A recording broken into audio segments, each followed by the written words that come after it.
My name is Josh Partridge. I'm Director for Shazam for Europe, Middle East, Africa, Canada and Latin America. Shazam originally started as a SMS service where you heard a song that you wanted to know what it was. You got your Nokia phone out, you text 2580. It would then send you a text message, SMS back, telling you who sang it and a link to download the ringtone. And so that was really the inception of Shazam. So it was originally a music discovery app. Then obviously things changed in 2007, 2008 with the launch of the iPhone and the very first App Store. So Shazam was one of the first apps in the App Store. And clearly that love of smartphones and the app behavior that we all sort of use every day is really supported the significant growth of our user base.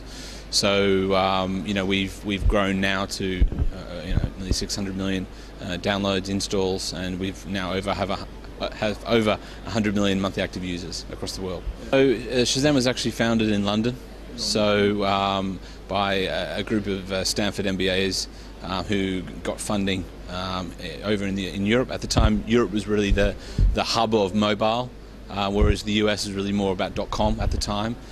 So it made sense to found the company in London, which is where I'm based today. And what is the technology inside Shazam? Sure. So Shazam, we have a group of product experts and engineers whose simple task is to be expert at identifying audio, whether that's music or other sounds. They created a fantastic technology which allows people to discover something using what we call a little bit of magic.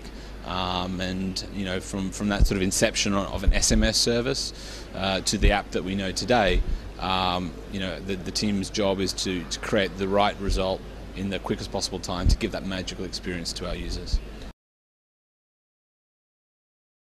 Sure. So I mean, not to go into a huge amount of details, but effectively it's like an audio fingerprint. So the technology picks up certain parts of the audio, matches that with our extensive database of nearly 30 million tracks to date, and delivers a match within seconds. And that's really something that we've been focusing on over the years to make it quicker and faster and more accurate, and that's something we're very proud of today. So we have effectively three sort of revenue streams. We have our traditional music business. That's where you Shazam a song, you download it on iTunes or on Google Play, or you stream it through Spotify or Beats or Audio, and that's really our sort of historic revenue stream. Just to give you a top line statistic, almost 10% of the world's music is discovered and purchased through Shazam. So we're a huge driver of music streaming and ownership. So that's one. The second is our media business, so our in-app display advertising, which is something that's growing quite quickly. And then our third revenue stream is what we call our second screen set of products. So for example, Shazamming a TV ad, Shazamming a radio ad, or cinema, or in-store environment. There are three revenue streams. So I mean, our strategy is clear: is to make sure that when someone hears a song, they want to know what it is. We are able to deliver a result, and that's not just global artists, but what's popular in Italy for sure. So that's key for us, is to continue to build that database, continue to create that fantastic user experience. I think one of the things you probably noticed with Shazam over the last 12 months is it's a much richer experience. So when you actually Shazam a song, it's more than just finding out who sung it. You can look at the lyrics, you can find out when they're playing the next concert, you can find out when the album was released, you can find out other tracks that other people are Shazamming that maybe Shazam the same track. So you can actually get a much richer experience. You can go and see what's the top 10 most Shazam tracks in Milan or in Rome or in Italy. Or you could discover songs that people are Shazamming around the world using our Explore feature. So we really want to make that music discovery experience much richer, and that's resulting in lots more content within that tag result.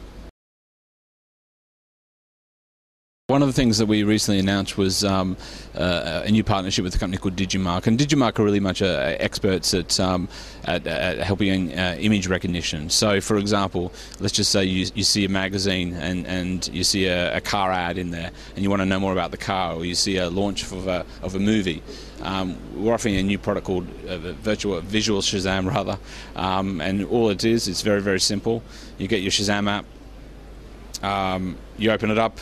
You simply go to the image, you hold the phone over the image, you hit Shazam, and it recognizes the image and then gives the branded result. So this particular example was, say for example, a Jeep print ad in a newspaper.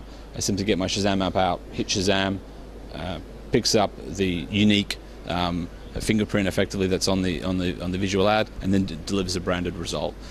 So really this is a huge potential for the print, newspaper, outdoor, billboard environments, where we're making these very much static images come to life either through video or some sort of engaging content. So we're really excited about this. It's a fantastic offering. It really helps us. The mission that we're on is really making the world Shazamable for our users, and this is another great example of using Shazam to connect to that world.